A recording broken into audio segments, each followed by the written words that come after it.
हमारी news moment से आपका स्वागत करती हूँ। न्यूज़ मोमेंट हिंदी में आज के खबरों की कुछ सुर्खियाँ। आक्रोशित ग्रामीणों ने प्रखंड भू राजस्व कार्यालय BLRO का घेराव कर जोरदार प्रदर्शन किया और तालाब बचाने की मांग की। वित्तीय वर्ष 2025 से 2026 के लिए केंद्र सरकार द्वारा प्रस्तुत जन विरोधी मजदूर विरोधी बजट के खिलाफ आज कुनुस्तोरिया क्षेत्र में विभिन्न कॉलोनी में विरोध प्रदर्शन। सांसद के बयान से तृणमूल मुश्किल में। दिल्ली में 17 सदस्य विधानसभा के लिए मतदान शुरू हो गया है। राष्ट्रपति द्रौपदी मुर्मू, केंद्रीय मंत्री हरदीप सिंह पुरी, एस जयशंकर, दिल्ली की मुख्यमंत्री आतिशी आप, नेता मनीष सिसोदिया, भाजपा की वांसुरी स्वराज और कांग्रेस की अलका लंबा उन बड़े नामों में शामिल है जिन्होंने दिन की शुरुआत में मतदान। अन्य खबरों के लिए हमारे साथ बने रहें। Start shipping with e-com delivery. For PIN code franchise courier contact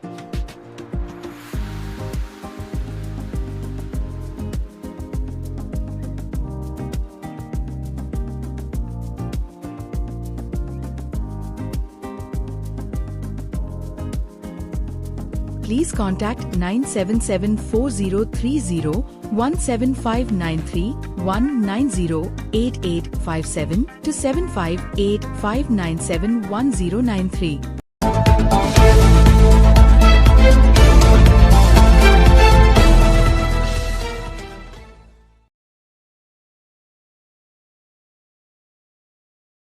Ravindra Bhavan में फिल्म महोत्सव का उद्घाटन और यह 7 फरवरी तक जारी।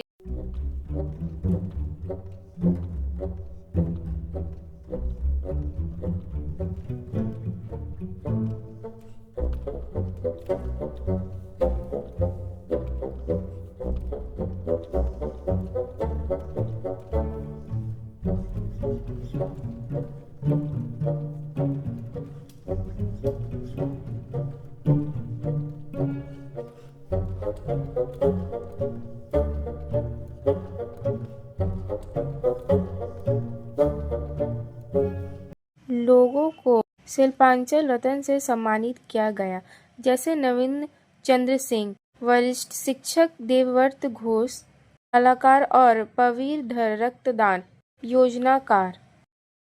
आइए सुनते हैं फोरम के अध्यक्ष श्री जितेंद्र तिवारी क्या कहते हैं। দুটো সংস্থা ছিল, তারা কিন্তু আসানসোলে ফিল্ম ফেস্টিভ্যাল করতো। সিনে ক্লাব অফ আসানসোল আর একটা কিছু নাম ছিল, আমি জাস্ট রিকলেক্ট করতে পারছি না। হ্যাঁ, ফিল্ম স্টাডি তারা করতেন। ECL এর কিছু অফিসাররা ছিলেন, আরও অনেকে ছিলেন, গুণী ব্যক্তিরা ছিলেন, তারা কিন্তু সবাই মিলে এটা করতেন। কোনো কারণে, যে কোনো কারণে হোক, সেটা কন্টিনিউ। ঠিক যে আসানসোলের মানুষ চাইছিলেন যে আবার এটা স্টার্ট হোক। 2014 থেকে 2024 আসানসোলের মানুষ তারকাদেরকে পার্লামেন্টে পাঠিয়েছে, কিন্তু মানুষের এই সেন্টিমেন্ট কোথাও না কোথাও আমরা বুঝতে পারিনি। যেখানে মানুষ তারকাদেরকে এত ভালোবাসে যে তাদের নিজের সমাজের সমস্যা সমাধানের জন্য পার্লামেন্টে পাঠিয়ে দেয়, সেই আসানসোলের ফিল্ম ফেস্টিভ্যাল বন্ধ হয়ে যাবে, এটা মানুষের কাছে সত্যি খুবই পেইনফুল ছিল। এবং আমরা ভালো লাগছে যে cultural and literary forum of বেঙ্গলের নেতৃত্বে আবার এটা আমরা স্টার্ট করলাম। কারা আবার স্টার্ট করলো সেটা বড় কথা নয়, কাদের জন্য স্টার্ট হলো সেটা বড় কথা। ইট ইজ ফর ইউ আসানসোলিয়ান্স, আপনাদের জন্য স্টার্ট হলো। এবং আমরা চাইবো যে আগামী দিনে সবাইকে নিয়ে আমাদের যে এই কর্মকাণ্ড সেটা যেন চলতে থাকে। Cultural literary forum of Bengal last 3 বছর ধরে আমরা বিভিন্ন কালচারাল অ্যাক্টিভিটির সঙ্গে যুক্ত। আমরা আমাদের মূল লক্ষ্যই হলো যে সারা বাংলায় এমন একটা প্ল্যাটফর্ম মানুষের কাছে তুলে ধরা, যেখানে মানুষ, বিভিন্ন ধর্মের মানুষ, বিভিন্ন বর্ণের মানুষ, বিভিন্ন জাতির মানুষ, বিভিন্ন ভাষায় কথা বলার মানুষ তার সঙ্গে সঙ্গে বিভিন্ন পলিটিক্যাল আইডিওলজিতে বিশ্বাস করা মানুষ, যেটা খুব টাফ তাদেরকে একসঙ্গে নিয়ে আসা, তারা এক মঞ্চে আসুক। এবং প্রথমে যখন এই কাজ আমরা স্টার্ট করতে যাই খুব কি বলবো বাধার সম্মুখীন হয়েছিলাম, যেহেতু আমাদের একটা পলিটিক্যাল অ্যাফিলিয়েশন আছে। অনেকের মনে এটা ছিল যে ওরা যেহেতু এটা করছে, আমরা গেলে হয়তো ওরা যে দলের সঙ্গে যুক্ত আমরাও সেই দলের সদস্য হয়ে যাব, সে কারণে প্রথমে অনেকে হেজিটেট করছিলেন। কিন্তু ফ্রম ভেরি ফার্স্ট ডে আমরা বলেছিলাম যে একবার আসুন, ওই হিন্দিতে একটা বিজ্ঞাপন চলে টিভিতে, পহলে ইস্তেমাল করো ফির বিশ্বাস করো। তো আসুন একবার দেখুন, এবং তারপর যে ধারণা তৈরি করতে হবে সে ধারণা তৈরি করুন। কিন্তু আগে থেকেই একটা বাড়িতে বসে একটা ধারণা তৈরি করে নেওয়া যে একটা সংস্থা একটা অনুষ্ঠান করছে, এর পেছনে অন্য কোনো অভিসন্ধি থাকতে পারে, এটা করা মানে হলো যে একটা সাধু উদ্যোগকে সমর্থন না করা। আমরা চাই যে আপনারা সবাই এর সঙ্গে যুক্ত হন, এবং আমাদের যে লক্ষ্য যে আমাদের গুরুদেব যে স্বপ্ন দেখেছিলেন, যে where the world has not been broken up into fragments by narrow domestic wall, into that heaven of land my father let my country awake. তো আমরা সেটা পারবো না। এমন পৃথিবী হয়তো আমরা তৈরি করতে পারবো না যেখানে বাউন্ডারি থাকবে না, এমন দেশও আমরা তৈরি করতে পারবো না হয়তো যেখানে বাউন্ডারি থাকবে না, এমন সমাজও আমরা তৈরি করতে পারবো না যেখানে বাউন্ডারি থাকবে না। কিন্তু একটা মঞ্চ, একটা কালচারাল মঞ্চ তো আমরা তৈরি করতেই পারি যেখানে কোনো বাউন্ডারি থাকবে না, এবং সে কাজই আমরা করে চলেছি। আমাদের পুরো ফোকাস যে এই কালচারাল একটা এমন আমরা মঞ্চ তৈরি করব সারা বাংলা জুড়ে যেখানে কোনো বাউন্ডারি থাকবে না, যেখানে সমস্ত অন্যান্য সব বিষয়ে মানুষ অ্যাডজাস্ট করে নেয়, কিন্তু পলিটিক্যাল অ্যাফিলিয়েশনের ডিফারেন্ট পলিটিক্যাল অ্যাফিলিয়েশনের ব্যক্তিরা, ভিন্ন দর্শনে বিশ্বাসী ব্যক্তিরা এক মঞ্চে আসতে খুব হেজিটেট করেন। হয়তো গেলেই আমার হয়তো জাত চলে গেল, গেলেই হয়তো আমি ওর দলে হয়ে গেলাম, উনি আমার দলে হয়ে গেল, এই এমন একটা ভাবনা। তো আমরা এই বাউন্ডারিটাও ভাঙবো, এবং এই বাউন্ডারি ভাঙার জন্যই আমরা এই মঞ্চের গঠন করেছি। এবং আমাদের আপনি যে ফিল্মগুলো আপনারা দেখবেন, যে ফিল্মগুলো আমরা সিলেক্ট করেছি, এটা দেখবেন বিভিন্ন দর্শনে বিশ্বাসী ব্যক্তিরা আছেন। একজন তো লেফট ফ্রন্টে ক্যান্ডিডেট ছিলেন ব্যারাকপুরে, ছিলেন তো উনি লেফট ফ্রন্টে ক্যান্ডিডেট, ওনাকে আমরা তো ওনার ফিল্ম দেখেছি, ওনাকে আমরা আসার জন্য অনুরোধ জানিয়েছি। হ্যাঁ, দেবদূত বাবু 6 তারিখে আসবেন উনি। আমাদের 3 মিনিটে যে একটা 3 বছর আমাদের কর্মকাণ্ড যেটা দেখবেন, সেটা দেখবেন বিভিন্ন রাজনৈতিক দর্শনে বিশ্বাসী লোকেরা আছেন, দেখবেন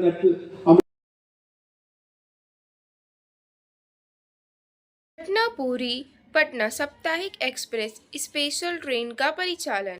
आसनसोल पूर्व मध्य रेलवे प्राधिकरण ने यात्रियों की अतिरिक्त भीड़ को कम करने के लिए 03230 पर 03229 पटना पुरी पटना साप्ताहिक एक्सप्रेस स्पेशल को पटना से 6/2/2025 से 27/3/2025 तक गुरुवार को तथा पूर्व से 7/2/2025 से 28/3/2025 तक ट्रिप प्रत्येक शुक्रवार को चलने का निर्णय लिया है। ट्रेन में सामान्य, द्वितीय श्रेणी तथा अलर कंडीशन वाले कोच होंगे।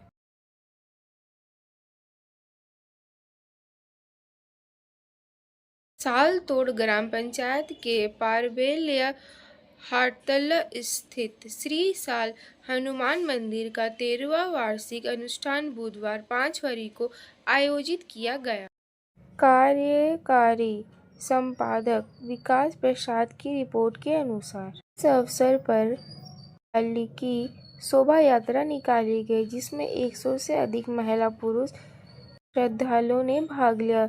जानकारी के अनुसार वार्षिकोत्सव 13 पर निकाली गई पालिका यात्रा हाटतल्ला से परवेला, आमडंगा बाजार, कांटा न्यू कॉलोनी होते हुए नितुर्ला पेट्रोल पंप तक वापस लौट, जहां पूजा अर्चना की गई। इसके बाद नारायण सेवा का आयोजन किया गया।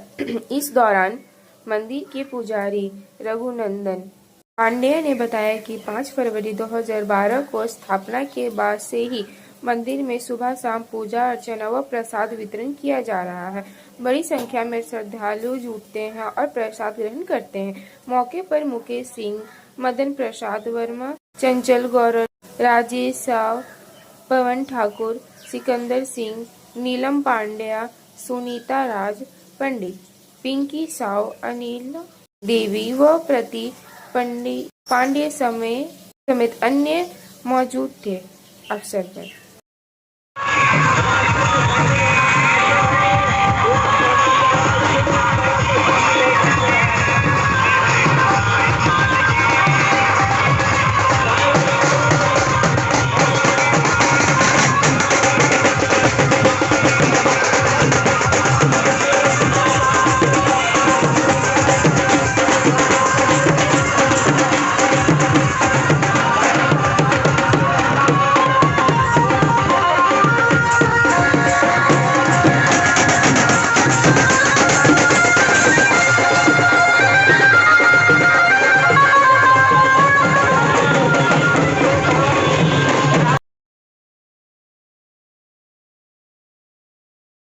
दिल्ली में 17 सदस्य विधानसभा के लिए मतदान शुरू हो गया है। राष्ट्रपति द्रौपदी मुर्मू, केंद्रीय मंत्री हरदीप सिंह पुरी, एस जयशंकर, दिल्ली की मुख्यमंत्री आतिशी आप, नेता मनीष सिसोदिया, भाजपा की वांसुरी स्वराज और कांग्रेस की अलका लंबा उन बड़े नामों में शामिल है जिन्होंने दिन की शुरुआत में मतदान। विधानसभा चुनाव 2025 यह तय करेगी कि अगले 5 वर्ष के लिए केंद्र शासित प्रदेश का नेतृत्व कौन करेगा। एकल चरण में होने वाले दिल्ली विधानसभा चुनाव के लिए मतदान सुबह 7 बजे 13:33 मतदान केंद्रों पर शुरू होगा।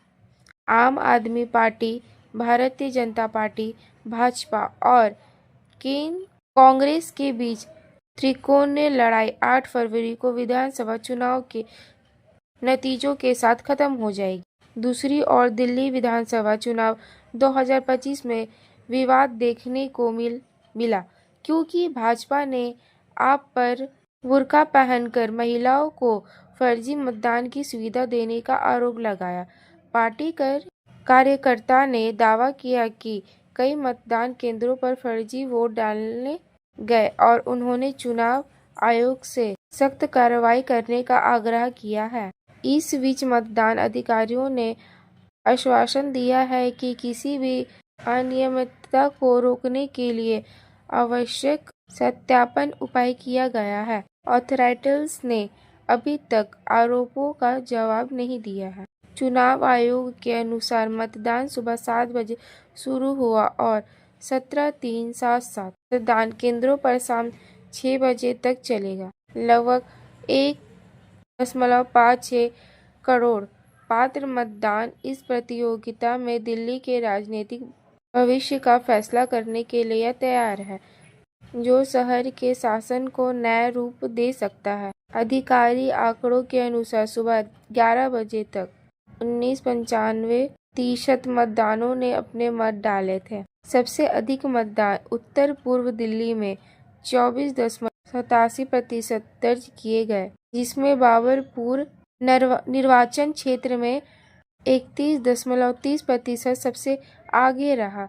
इसके विपरीत मध्य दिल्ली में सबसे कम 16.46% मतदान हुए, जिसमें करोल बाग में केवल 11% मतदानों में भाग लिया।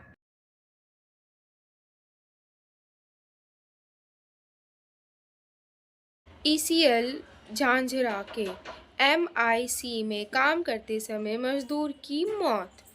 एक फीटर एसीएल झांझरा क्षेत्र के एमआईसी के काम करने के दौरान मंगलवार को कन्हई घोष नाम एक व्यक्ति की मौत हो गई। घटना के संबंध में बताया जाता है कि कन्हई घोष का हाथ एमआईसी T3 बेल्ट के ड्रम में फंस जाने से उसकी मौत हो गई तथा उसका पूरा शरीर ड्रम की चपेट में आ गया। मजदूर की मौत की खबर सुनकर सभी मजदूर संगठनों के नेता वो कार्यकर्ता मौके पर पहुंच गए। संगठनों ने MISC चाणक्य पर प्रदर्शन किया।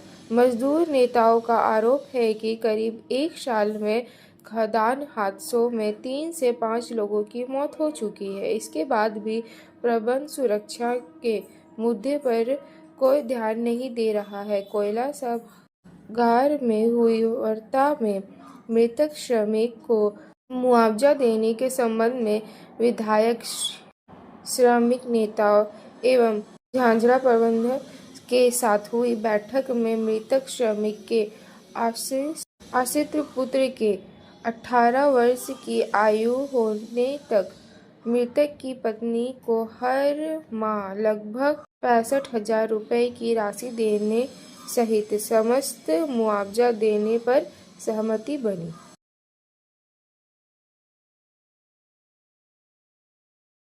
आसनसोल शिल्पांचल के प्रतिष्ठित समाज सेवक कृष्ण प्रसाद ने प्रयागराज महाकुंभ में पवित्र स्नान को लेकर ऐतिहासिक घोषणा की।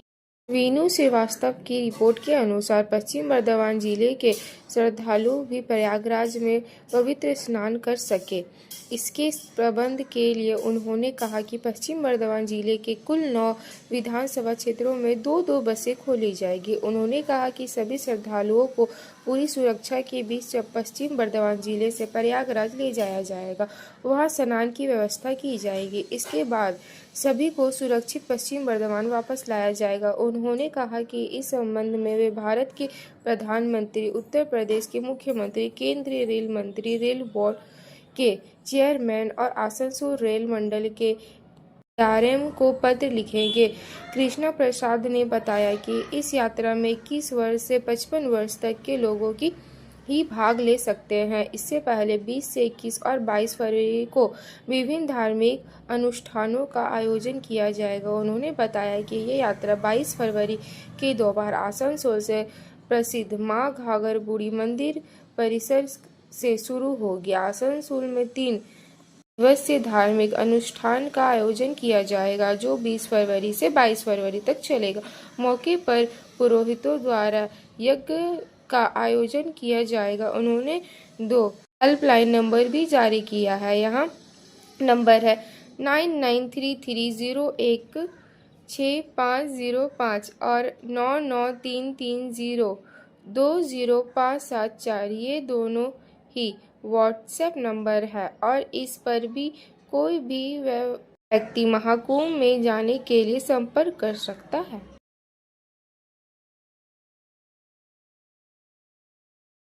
शंकराचार्य अभिमुक्तेश्वरानंद को जान से मारने की धमकी। मौनी अमावस्या पर मची भगदड़ के बाद से शंकराचार्य अभिमुक्तेश्वरानंद लगातार यूपी सरकार पर निशाना साध रखे हैं। उनका आरोप है कि प्रशासन हकीकत छिपा रहा है। योगी सरकार की व्यवस्थाओं पर लगातार सवाल उठाने के बाद अब उन्होंने बताया है कि उन्हें जान से मारने की धमकी मिली है। शंकराचार्य ने यह भी कहा कि उनका श्राद्ध पहले ही हो चुका है, इसीलिए उन्हें मरने का कोई डर नहीं है। शंकराचार्य ने कहा, अगर कोई तथ्य है तो वो आकर मुझे बता सकता है, हम उसे स्वीकार करेंगे, लेकिन अगर आप उस पर लिपापोती करेंगे तो वो गलत है। अगर आप सबों को अफवाह बताते हैं तो ये गलत है। सांसद के बयान से तृणमूल मुश्किल में। वसीम खान की रिपोर्ट के अनुसार तृणमूल नेता ममता बनर्जी कहती है कि हर राज्य की अपनी विशेषता होती है। कुछ लोग मांस खाते हैं, कुछ शाकाहारी। यह भारत है। लेकिन उनकी पार्टी के सांसद इसके ठीक उल्टा सोचते हैं। आसनसोल के स्टार सदस्य शत्रुघ्न सिन्हा चाहते हैं कि पूरे देश में मांसाहारी भोजन पर प्रतिबंध लगाना चाहिए। शत्रुघ्न सिन्हा ने सामान्य नागरिक संहिता UCC की प्रशासक की तृणमूल सांसद ने बधाइयों और विवादों के बावजूद समान नागरिक संहिता लागू करने के लिए उत्तराखंड सरकार की प्रशंसा की। देश में सिर्फ गौमांस ही नहीं बल्कि सभी मांसाहारी खाद्य पदार्थों पर प्रतिबंध लगाना चाहिए। सरकार ने कई जगहों पर गौ मांस की बिक्री पर रोक लगा दी है, लेकिन कई जगह पर अभी भी गौ मांस बेचने या खाने पर कोई कानून प्रतिबंध नहीं है। पूर्वोत्तर के लोग इसे आज़ादी से खा सकते हैं, लेकिन उत्तर भारत ऐसा नहीं कर सकता। उन्होंने आगे कहा, पूर्वोत्तर में गौ मांस खाना स्वादिष्ट है और उत्तर भारत में मम्मी ऐसा नहीं हो सकता। तृणमूल सांसद ने सवाल उठाया कि जो कानून उत्तर प्रदेश के लिए है वही कानून उत्तर पूर्व में भी लागू होना चाहिए। देश एक है तो नियम भी एक जैसे होने चाहिए।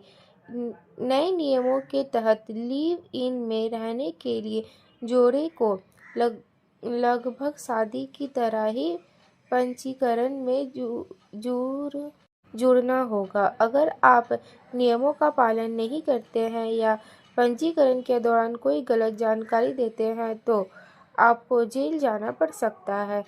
जोड़े को 3 महीने की जेल या 25,000 रुपये का जुर्माना या दोनों हो सकता है। विवाद के बीच शत्रुघ्न ने कहा, देश में समान नागरिक नियम लागू होने चाहिए। पूरे देश इसे स्वीकार करता है, लेकिन कानून में कई चीजें हैं, कई बातों पर विचार करना होगा।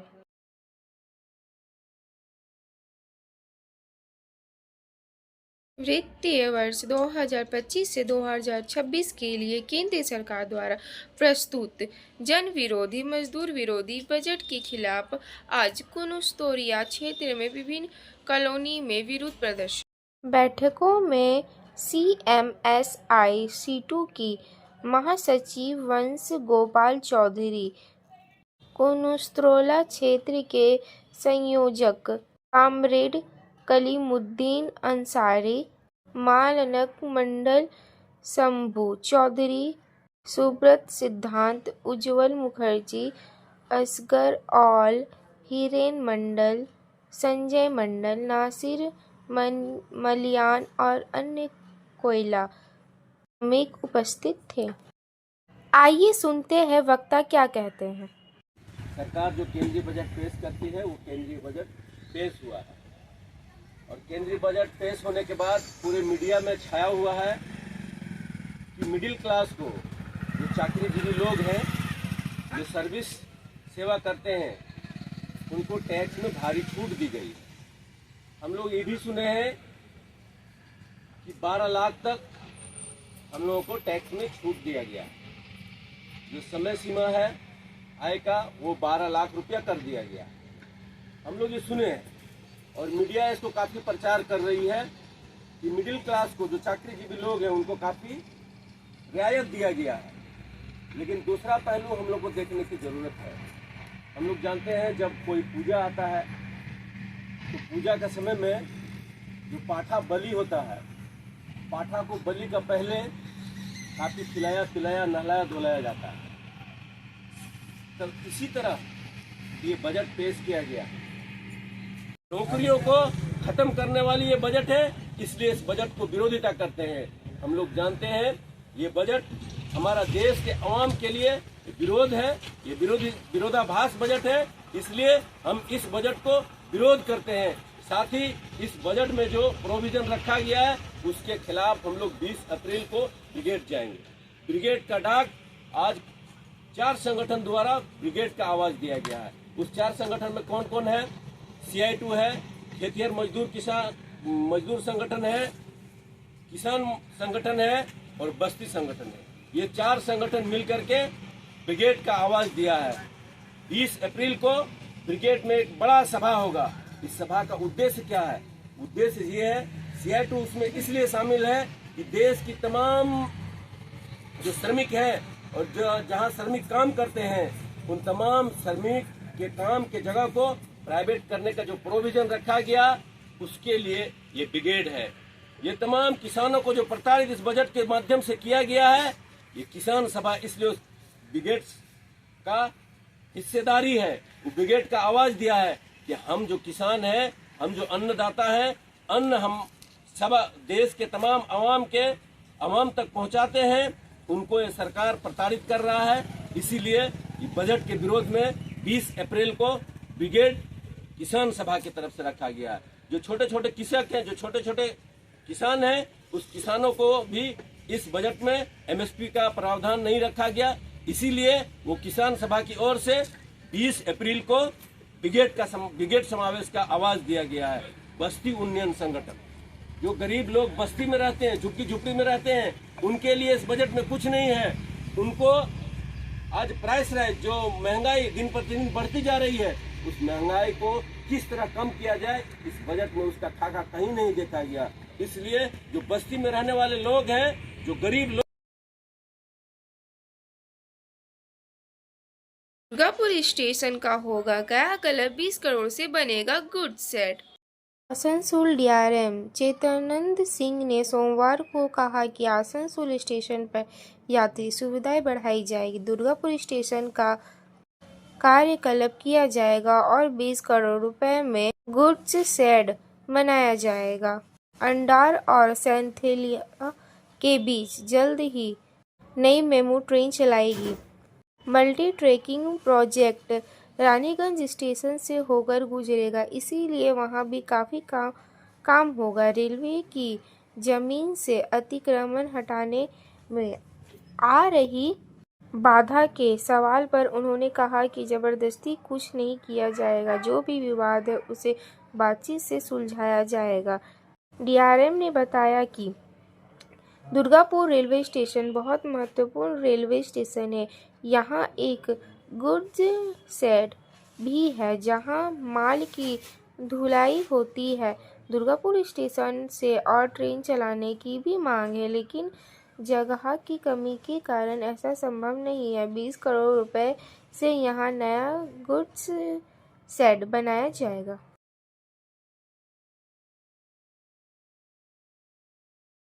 आक्रोशित ग्रामीणों ने प्रखंड भू राजस्व कार्यालय BLRO का घेराव कर जोरदार प्रदर्शन किया और तालाब बचाने की मांग की। ग्रामीणों का कहना है कि इस तालाब का पानी गर्मियों में उसकी दैनिक जरूरतें पूरी करता है। अगर इसे पाट दिया गया तो उन्हें भीषण जल संकट का सामना करना पड़ेगा। एक प्रदर्शनकारी ने कहा, यह तालाब हमारे जीवन का आधार है।